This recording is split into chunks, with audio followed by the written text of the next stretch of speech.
We knocked out everything.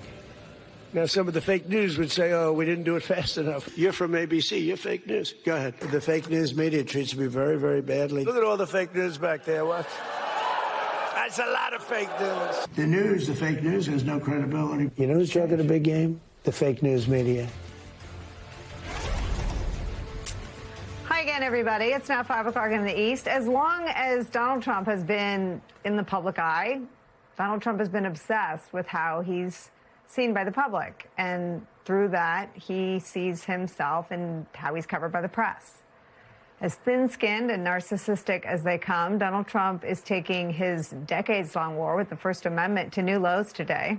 A battle that started with smearing journalists as enemies of the people culminated over the weekend with a comical but dangerous war on the truth.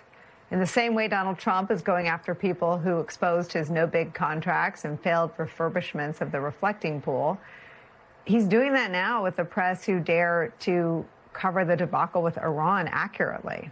Last night, he went on a tirade against journalists at the New York Times, calling out a news analysis piece with the title, quote, "What changed after almost 4 months of war? Analysts say not much." Here's a little bit of what is in that piece of reporting. Quote, "Neither the war nor the agreement ended what U.S. and Israeli officials regard as the main threats emanating from Iran. That country's nuclear program, while heavily damaged, was not eliminated. Its fate punted to future negotiation. The same goes for its ballistic missiles, which the deal does not address. By Saturday, even the most significant immediate result of the deal, Iran's reopening of the Strait of Hormuz, which Trump had identified as essential, seemed at risk," end quote. Trump had his usual criticisms of that piece of analysis by saying it was fake and corrupt, but then went further than that, accusing the New York Times of, quote, treason. Treason is a crime punishable by death. And then said he would add this reporting to his already existing lawsuit against the New York Times. Now, nothing that they reported in that segment I read you has been disproven by the Trump administration, but what's on display here is that facts don't matter to Trump.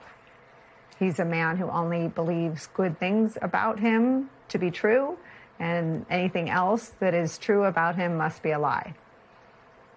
It's an extremely dangerous trait to have in any human being that anyone's in a relationship with, but absolutely, absolutely unprecedented in any sort of leader or public official. Because this is not a real estate deal that you can just, change the numbers on, or a new golf course opening, or a party at Mar-a-Lago. This is a war with another nation. 13 members of the U.S. military have died. More lives are at stake. The global economy hangs in the balance. And a country's nuclear future will be determined.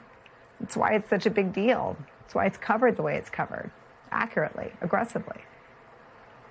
All Donald Trump cares about is how he looks in the stories about the war with Iran, and controlling the narrative to make himself look good. Not even clear what that means anymore, with his own coalition turning so dramatically against the war. And Trump couldn't care less what is actually true. We mentioned in the last hour his public declaration to his supporters. It happened in the year 2017. He told them to ignore the truth. And that statement remains as significant and frightening today as it did when he first uttered it. Just remember, what you're seeing and what you're reading is not what's happening. I think the context there was tariffs, but you could now take that and lay it over tariffs and the war in Iran and the reflecting pool and the dead duck and on and on and on. Donald Trump's ongoing war against the truth and why it matters to every one of us is where we begin the hour with some of our favorite experts and friends. Staff writer at The Atlantic, Tom Nichols, is here. He's a professor emeritus of national security affairs at the U.S. Naval War College. Also joining us, military analyst, Lieutenant General Mark Hertling's back. He served as the commanding general of the U.S. Army in Europe. Also joining us, political analyst, former Senator Claire McCaskill is here. Claire, I want to start with you and the political pushback to someone so addicted to lies. We've talked a lot about his coalition, but I want to talk about the other side for once, because what seems interesting to me is that you have high-level defections from Trump that show that this strategy had a ceiling and a floor. And I wonder what you think that presents in terms of opportunities for the other side, Democrats and pro-democracy advocates and independents and literally everybody else, the 69% of Americans who aren't approving of the job Trump's doing as president. Well, it's very, first of all, it's exhausting for everyone, and especially people who are paying close attention. It's very exhausting.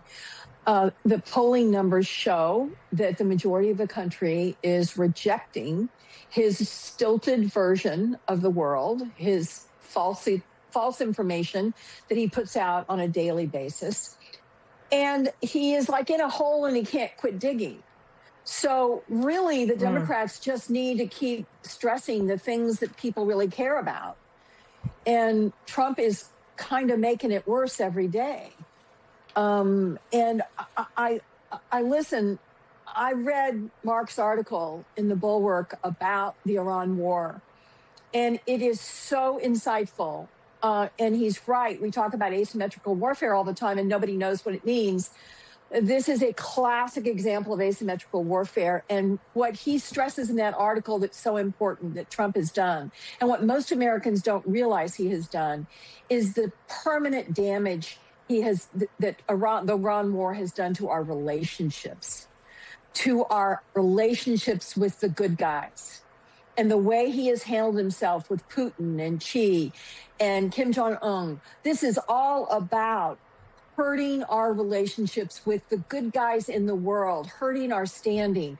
That is where the most damage has been done, as Mark did a brilliant job of pointing out in his article today. And I certainly hope, I know you guys are going to talk about it, but I had to jump in there and praise it because I want everybody to read it that is paying attention, because it's incredibly important, the things he talks about. It is a new world when it comes to military success because of the success of asymmetrical warfare by Putin in Ukraine and interfering in elections, and now with this debacle in Iran. General Hertling, I'll read from your piece, which Claire has set up perfectly for us. Quote, "One thing is clear, most of America's adversaries have largely concluded that defeating the United States militarily is unlikely. Because of that, decades ago, they began shifting the competition toward the very things that make American power effective. The defining lesson of modern asymmetric warfare may be that America's adversaries have stopped trying to defeat us where we're strongest. Instead, they seek to weaken the relationships, confidence, cohesion, institutions, and even the government that amplifies American power." Explain.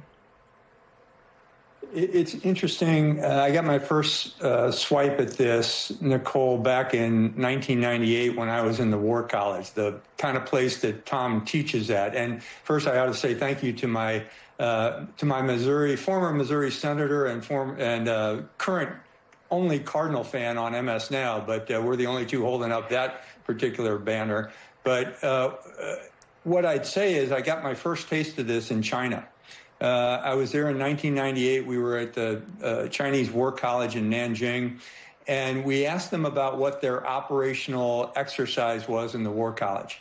And the answer we got was they were portraying a retake of Desert Storm, but they were playing the Iraqis to defeat the Americans. And they were using methods that the Iraqis had not used in that particular conflict. And what we've since come to know those as are asymmetric approaches. And it's the application of strategy, tactics, capabilities, and methods to negate an opponent's strength while exposing his weaknesses. This is what we're seeing going on in Iran right now. You know, some people think asymmetric attacks are like the planes on 9/11 or the IEDs in Iraq and Afghanistan. But this is a pretty large example of asymmetric warfare. And it seems like people like Secretary Hegseth, the president, don't value places like the War College, where Tom's taught for so many years, to talk about how military operations are evolving for the future. And if we don't get it right, it's going to come back to haunt us. You can have the greatest military in the world, But if you don't do the other things that a government needs to do, you're going to be evaluated on how poor you are as a nation and how you're not coming together, and other nations are going to threaten you. And in a world of complex threats, it puts us in a really bad position. To state the obvious, generally speaking, having a bad president is bad for a country, right? I mean, you don't wish that on any country anywhere. Most particularly, you don't wish it on a country that you love. Having somebody at the top of a political pyramid who is corrupt, who is incompetent, who seeks to stay in power even when he loses elections, so he can build monuments to himself and basically loot the place. I mean, that's just not good. You wouldn't wish that on any country. You certainly would not wish it on your own. That said, what we are learning right now, what we are living through right now, is the fact that when you have a bad president, turns out he's also bad at pursuing the things that he wants for himself. And, you know, if you're up against someone with evil intent, the best you can hope for is that their intent will change. But if you can't get that, the next best thing you can hope for is that there'll be an incompetent buffoon who fails at everything he tries. And in the case of Donald Trump, what we are experiencing right now is his compounding failures, his blustering incompetence, and his illiteracy kind of paying off for us as a country. In his failure and incompetence, he is right now lessening his own power, his own sway, even over his own party, and therefore he is lessening his ability to effectuate more harm to our country. And so the huge prison camps he tried to build for himself will have to be sold back at a loss or given away. And his alligator Alcatraz has been emptied, and now it will be boarded up or bulldozed. And his subpoenas and indictments targeting his critics and his opponents are being thrown out. As his failures and his incompetence not only, fail to serve, but actively mess with even his own allies in Congress, miracle of all miracles, now we've got Congress suddenly awake, saving that deep sea ocean monitoring system and passing aid to Ukraine and, even passing union rights protections and telling him, no, you can't have your stupid ballroom. And I know it's not to say he's not doing incredible harm. Having a bad president is bad. I mean, here's the aerial view of the damage he's done, not just to the White House, right? But to the whole area around the White House. The bulldozing he did for the stupid ballroom, the whole disaster that he has made there. He really has turned the reflecting pool into a disgusting chemistry experiment that now maybe kills ducks. At least 3 dead as of tonight, with a local animal rescue group saying they're going to basically conduct autopsies on 2 of the dead ducks, and they hope to get the results in the next few days. Meanwhile, Trump's having his federal agents arrest anyone who touches the reflecting pool so he can try to blame other people for how much he's messed it up. And we really are going to have a 4th of July celebration of the nation's 250th anniversary that's just going to be Donald Trump holding a rally for himself in Washington. And he really did just lose a war. I mean, headline tonight in the Wall Street Journal, U.S. allows Iran to sell oil in dollars for first time in decades. Yeah, we have to, because they beat us in a war, and so now we have to pay them to reopen the Strait of Hormuz. Iran won a war against the United States. They retain their missile and drone systems and their nuclear program. They keep their radical theocratic regime in place. They may even get to charge fees for the first time for anybody transiting the Strait of Hormuz. And as of today, they get to start trading oil in dollars for the first time in decades because they won and Trump lost. And so Trump has to pay them. And he's now been forced to release them from sanctions. And so they're released from sanctions for the first time in decades. I mean, before Donald Trump, the United States used to at least be seen as the military power that ensured freedom of navigation all over the world, right? In the seas and oceans of the world. Now, Iran, this backwater supposed regional power, has proven that we can't do even that. Even as it cost us all our missiles and interceptors to prove that we couldn't do it. So our deterrence factor from having the largest and most expensive military in the world, that's kind of kaput. At least we have no allies left in the world. Thanks also to Donald Trump. I mean, having a bad president is bad. We will talk tonight on this show about him bringing more bizarre and inflated criminal charges against people protesting against him. We're going to talk in just a moment about the Washington Post's new reporting that Trump, in his infinite wisdom, appears to have put a cult member in charge of the nation's entire intelligence apparatus. The sect she belongs to is described by people who've gotten out of it as a secretive, authoritarian religious cult. There's now evidence reported by the Washington Post that her cult leader apparently has been giving her very detailed, very, very specific commands on what exactly to say and what to do as a public official. And she's been doing it to the letter. I mean, none of this is good. None of this is good.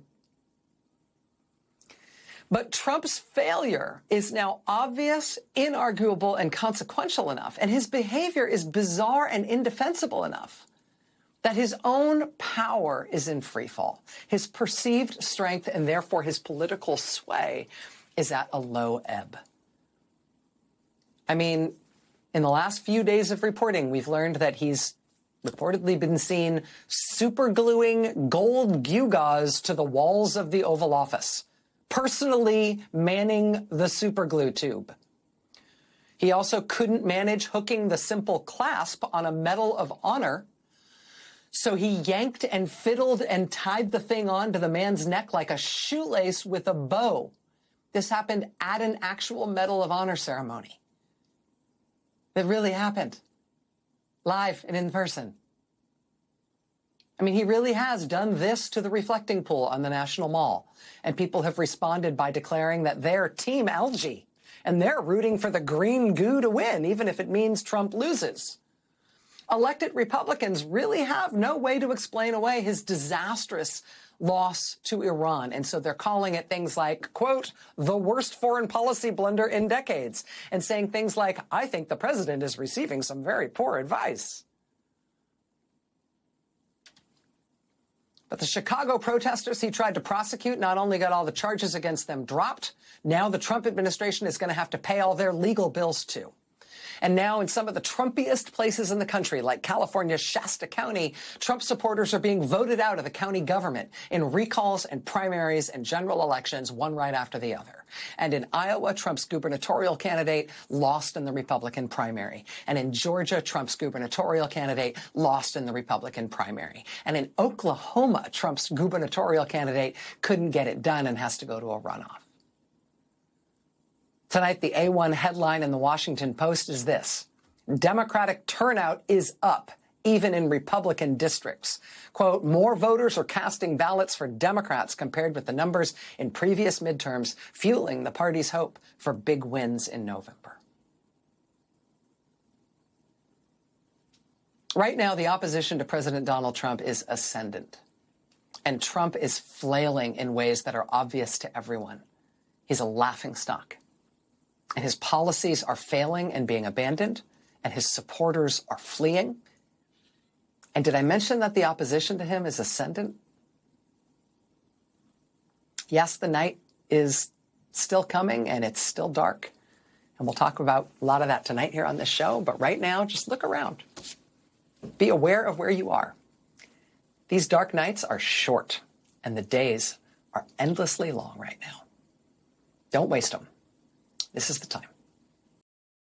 There is a new explosive report investigating now former Director of National Intelligence, Tulsi Gabbard's ties to a religious sect called Science of Foundation, raising questions about whether a spiritual guru had extraordinary influence over her policymaking, her politics, and virtually every move she made on camera for years.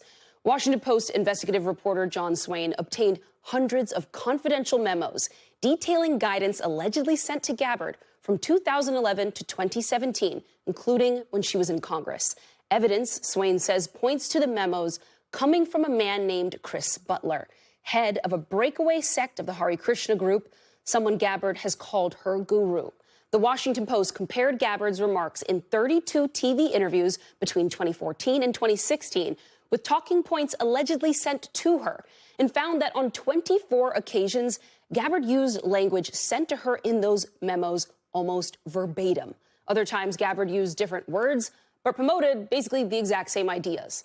A chief of staff for Gabbard told the Post in part, quote, "The attacks on Director Gabbard's faith and loyalty are not only false, they are a blatant example of anti-Hindu bigotry." And a PR firm connected to the religious sect also told the Post, quote, "Hindu phobia, anti-Hindu religious bigotry, that's all this is. When a Hindu public figure has a spiritual teacher or shares views with a Hindu religious figure, that alone is somehow evidence of sinister control." Let's bring in Washington Post investigative reporter John Swain. It's good to see you. What an incredible piece here. But I want to back up for a moment. How did you get a hold of that trove of confidential memos and end up tracking down this story? Back when Tulsi Gabbard was nominated by President Trump to be Director of National Intelligence in November 2024, I was looking into Tulsi Gabbard and her relationship with her guru, trying to find out this question, this issue of how much influence did he have on her?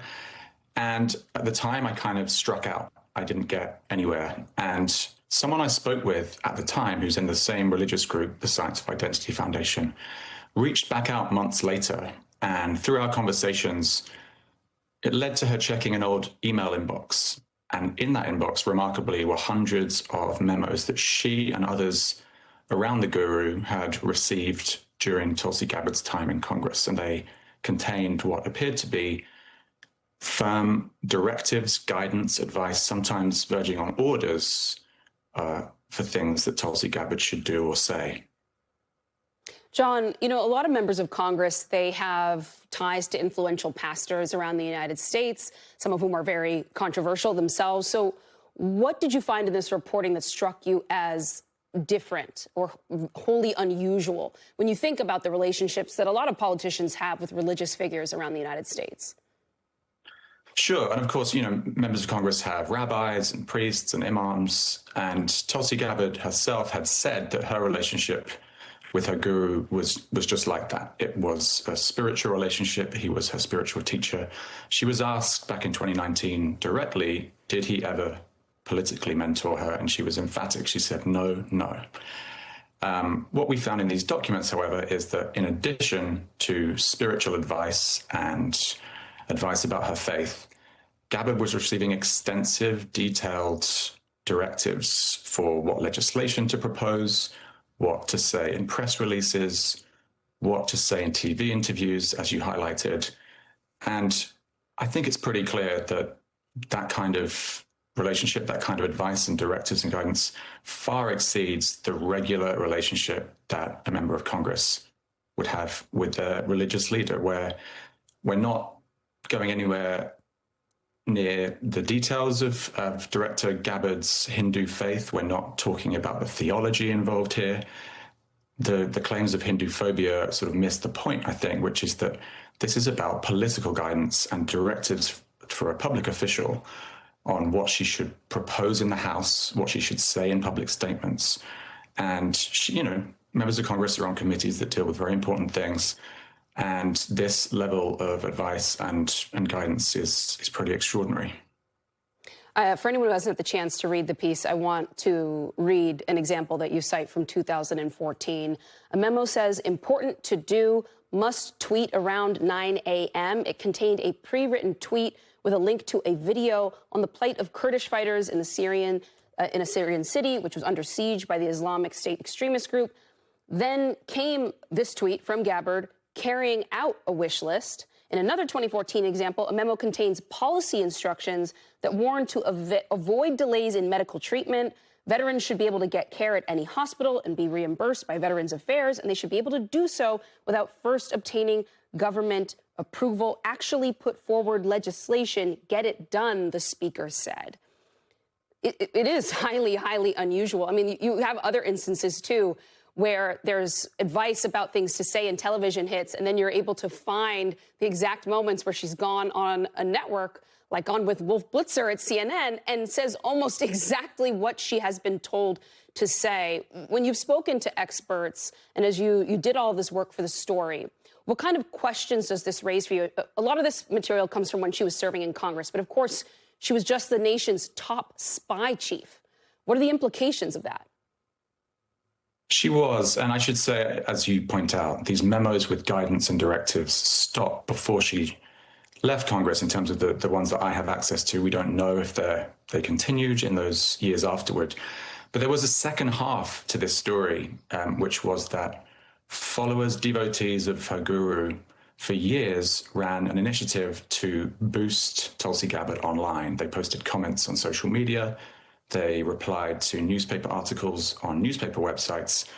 And what I was able to find was that side of things, at least, did continue right up to her nomination as DNI through her presidential campaign in 2020.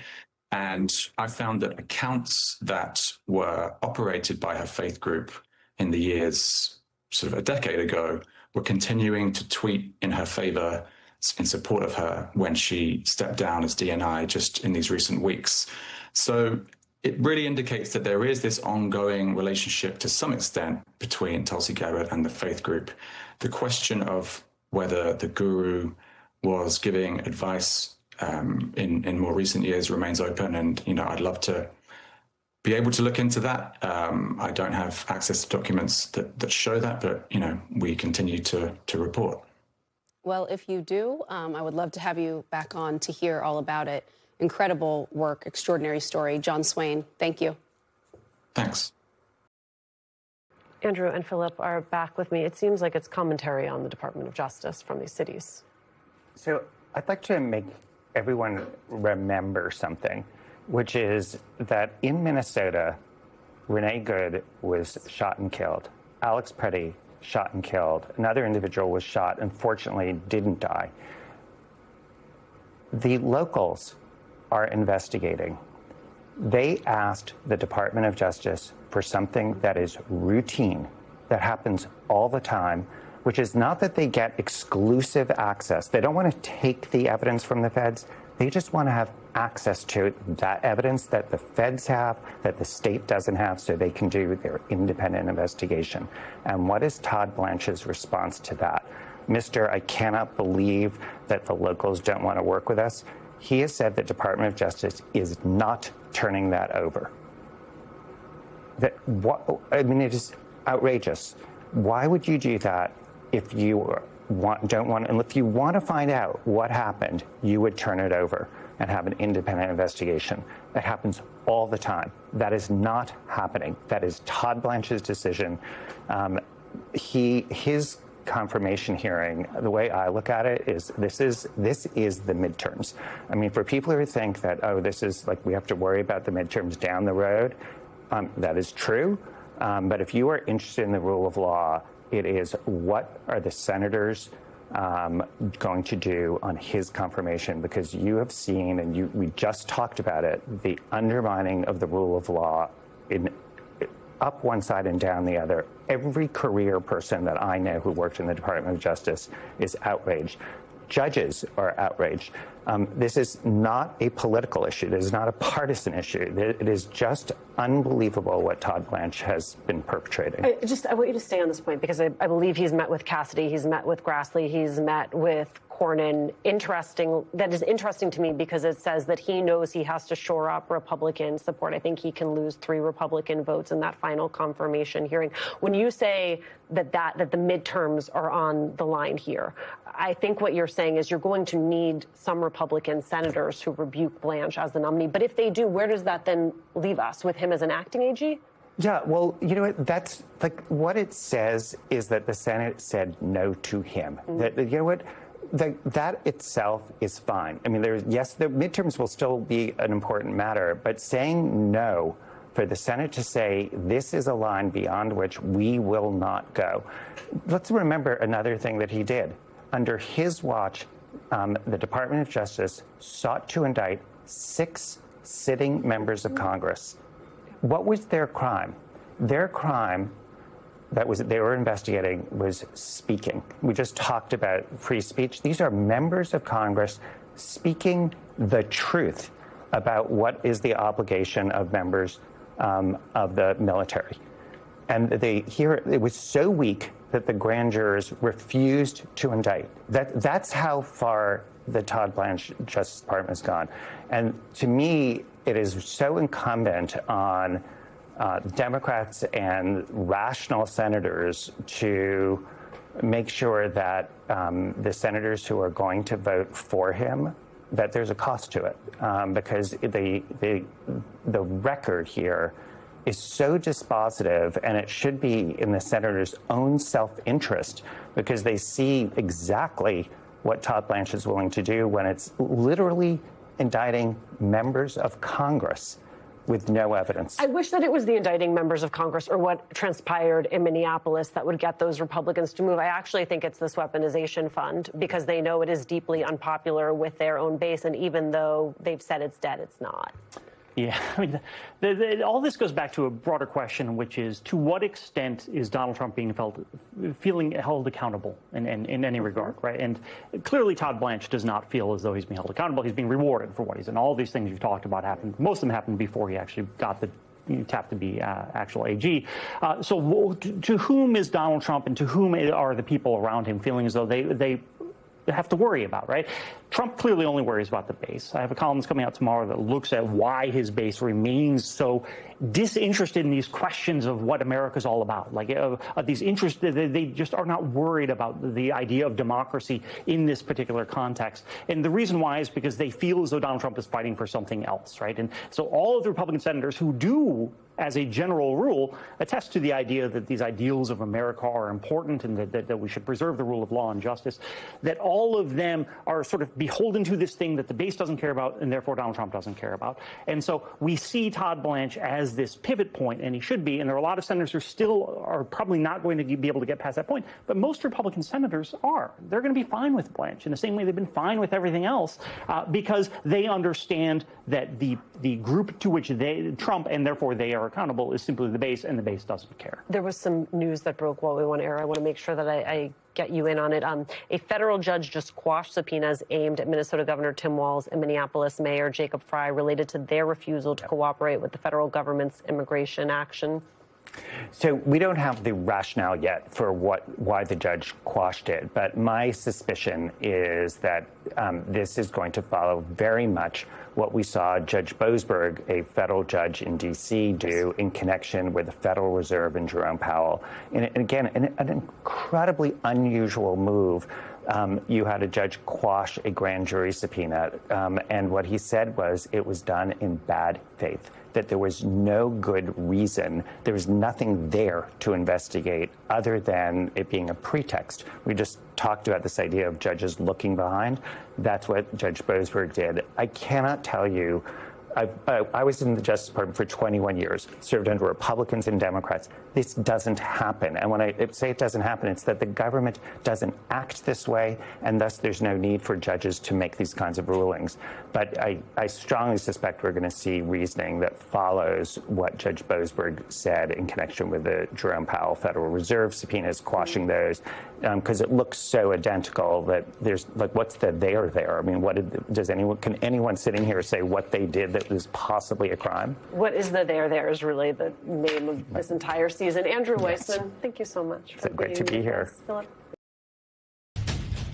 We are 133 days away from the midterm elections, and tomorrow, New York votes. In a state with 26 congressional districts, exactly one is likely to change hands in November. None of what happens tomorrow will determine which party controls Congress, and yet, by tomorrow night, the Democratic Party may look meaningfully different than it does tonight. Whether that's a crisis or a correction depends entirely on where you sit. Every fault line running through the Democratic Party in 2026, progressive versus moderate, outsider versus establishment, fighter versus folder, is on the ballot tomorrow. And at the center of it all is a 34-year-old man who holds no congressional office, leads no party committee, and is 6 months into his first term as the mayor of New York City. Zohran Mamdani has put his name and his movement behind just 3 congressional candidates running tomorrow. He says the 3 will fight for everyday working New Yorkers, take on corporate greed, protect immigrant communities. So let's take a closer look at Mamdani's chosen candidates and their races. In New York's 7th congressional district, Mamdani is backing State Assembly member Claire Valdez. She's contending in a race for an open seat that covers parts of Queens and northern Brooklyn. In New York City's 13th district, which includes parts of the Bronx and Upper Manhattan, Mamdani is backing the community organizer Darializa Avila Chevalier. She's running against Adriano Espaillat, a 5-term incumbent and the chair of the Congressional Hispanic Caucus. He's been described as the informal dean of New York Latino politics, and he spent decades mentoring a generation of Dominican and Latino leaders. The stakes of that endorsement are hard to overstate. But the endorsement getting the most attention is in New York 10, which spans Lower Manhattan and parts of Brooklyn. In that race, Mamdani is backing former city comptroller Brad Lander. But the alliance between Mamdani and Lander didn't start with this campaign. It was forged during last year's mayoral election. Lander and Mamdani were opponents who nevertheless found commonality with each other. And in New York City's ranked choice election with a crowded field of candidates, they made the competitive bet of cross-endorsing one another. Mamdani urged his supporters to rank him as their first choice and Lander as their second choice. Lander urged his supporters to rank him as their first choice and Mamdani as their second choice. That allowance has now followed them here, and what makes it remarkable is who Lander is running against. Dan Goldman came to national prominence when he served as the lead Democratic counsel in the first Trump impeachment hearings. He's now a 2-term member of Congress. Goldman did not endorse Zohran Mamdani's mayoral campaign last year, neither for the primary nor for the general election. He said he was concerned about Mamdani's rhetoric about Israel and the Jewish community. That division over Israel has carried over to Goldman's race against Lander, and it's emblematic of a larger struggling happening across the Democratic Party. Both Lander and Goldman are Jewish and running in a district with a large Jewish population. But they've got very different views on U.S. support for the Israeli government. Lander has called Israel's actions in Gaza a genocide. He supports restrictions to U.S. military aid to Israel, and he vows not to take money from AIPAC. On the other hand, Goldman has been endorsed by AIPAC and has received hundreds of thousands of dollars from groups and individuals affiliated with it. For Mamdani's part, he says the 3 candidates he supports will be partners that he needs in Congress to make New York a more affordable place for working people to live. Joining me now is the Democratic mayor of New York, Zohran Mamdani. Mayor Mamdani, good to see you here. Thank you for joining us. Oli, thank you so much for having me. And, before we begin, I just want to speak directly to New Yorkers. A year ago, you shocked the world. You took a chance on me. And for that, I will be forever grateful. Tonight, I come to you asking you to take a chance again. Now, the names may be different, Darialisa, Brad, Claire, but the fight is the same. A fight to reject a broken status quo. A fight to reject a politics of hate, division, and fear. A fight to reject a politics of big money and small ideas, and instead a vote for a city you can afford. A vote for the values that make us proud to be New Yorkers. Tomorrow's Election Day. Let's show them who we are. So let's talk about the status quo, what you call the broken status quo. I spoke with Hakeem Jeffries last month about these non-open seat primaries, meaning there's an incumbent in them, and the possibility of progressive challenges against incumbents. Listen to what he told me. Well, we're going to continue to defend every single House incumbent. Ultimately, however, it's going to be up to the people, and that's the reality of serving in the House of Representatives. So that was intriguing. It's ultimately up to the people, but the party has always backed incumbents. If 2 of your 3 candidates win tomorrow, they will be the first to unseat a sitting Democratic incumbent in the country. There have been 2 Democratic incumbents who have been defeated. That's because they were redistricted into challenging each other. Tell me why you're investing in this. I think what we see in these candidacies, whether it be of Brad or Darialisa or Claire, is a fight for a vision that has working people at the heart of it. And that is pertinent in our city because we are the most expensive city in the United States of America. And it's also pertinent across the country because we know that no matter where you live, working people are struggling with the cost of living crisis. And in each of these campaigns, in each of these candidacies, I see champions who would not only be partners of our affordability agenda in Washington, but also help to lead our party in a new direction where we understand that at the heart of everything we do must be the dignity of working class people that for too long have been in the rearview mirror of the Democratic Party. Let's work through a couple of these. Dan Goldman didn't just decline to endorse you for mayor. He went on CNN and said he was very concerned about your rhetoric, said he didn't know if he was going to vote for you in the general. And by his own words, he didn't. Is there a personal element to your decision to endorse Lander over Goldman? The only personal element of it comes from my admiration of Brad. and someone that I've gotten to know not only as a colleague but also as a friend. And as you were sharing earlier, we were both running for the same position last year. And yet what we both understood is that if we want to bring a new kind of politics to our city, we also have to embody that. And the two of us joined hands and showcased what it could look like if politics had a little bit more sincerity at the heart of it instead of the typical cynicism that drives so much of it. And Brad is running a campaign where he is showing what it looks like, to use the words of Mr. Rogers, to be a good neighbor. And I can't wait to see someone who's not just had my back, but has had the backs of New Yorkers, whether they're immigrants, whether they're small business owners, whether they're people who are being unjustly detained by ICE, to finally be able to go to Congress and have the back of this entire city. And Brad Lander has constantly gone to court. He's been arrested for doing it. In fact, he was just found not guilty of those charges a couple of weeks ago. He's called what Israel is doing in Gaza a genocide. Dan Goldman will not use that word. He also won't use the word occupation to describe Israel's presence in the West Bank and Gaza. Both of them are Jewish, and both of them want to represent a district with a large Jewish population. So what does that tell us about the future of the Democratic Party, that this has become such a major fault line?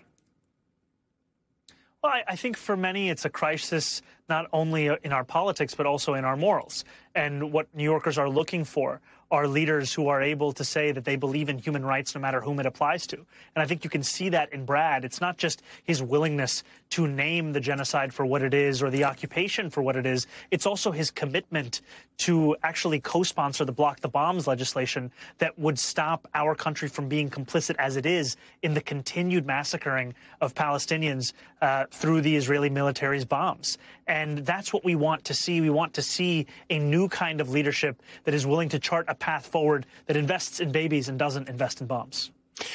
What happens? You tend to give off an optimistic vibe, so you probably don't want to answer this question. But what happens if your candidates lose? Is there an undercurrent to this whole dynamic that there's some danger doesn't go away after this election cycle? I mean, will you get behind anybody who's a Democratic candidate who wins tomorrow night? You know, if whoever wins tomorrow night, I'll be there to be a partner with them. What I will tell you is that I've taken all my time and thought about the fact that we could be seeing New Yorkers electing all three of these candidates to becoming the next congresspeople representing our city in the delegation in Washington, D.C.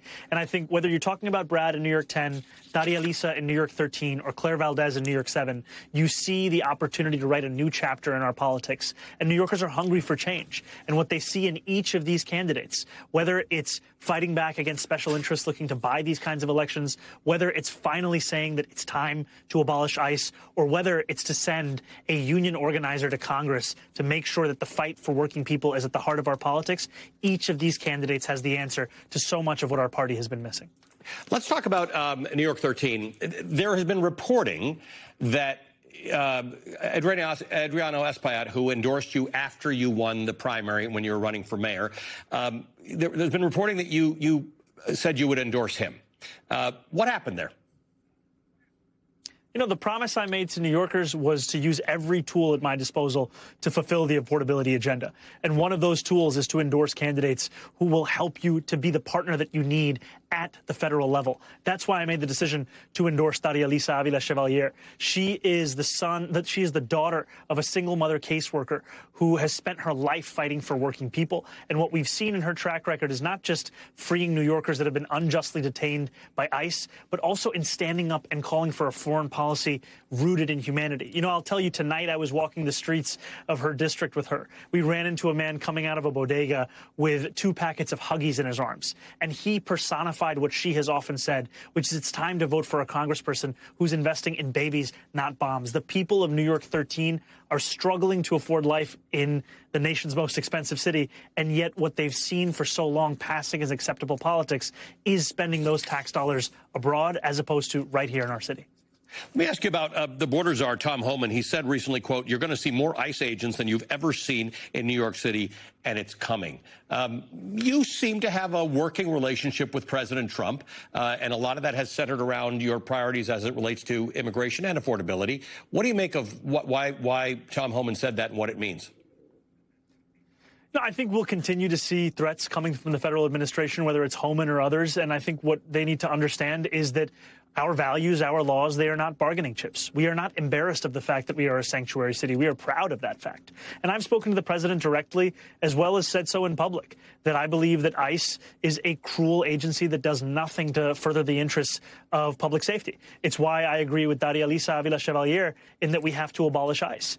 And what we need to do is create an immigration system that has humanity back at the heart of it.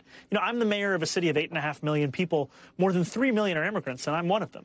And yet what we've seen this federal administration's policies do is wreak havoc across our city. And it's not just on those who do not have documentation. Frankly, it breeds a sense of fear among so many who call the city home, where they don't know if they're going to step out of their home and be profiled purely on the basis of the color of their skin, or if they can actually live the same life that they were hoping to live in this city. Mayor Mamdani, thank you for joining us. We appreciate your time tonight. It's such a pleasure. Thank you for having me, Ellie. New York City Mayor Zohran Mamdani.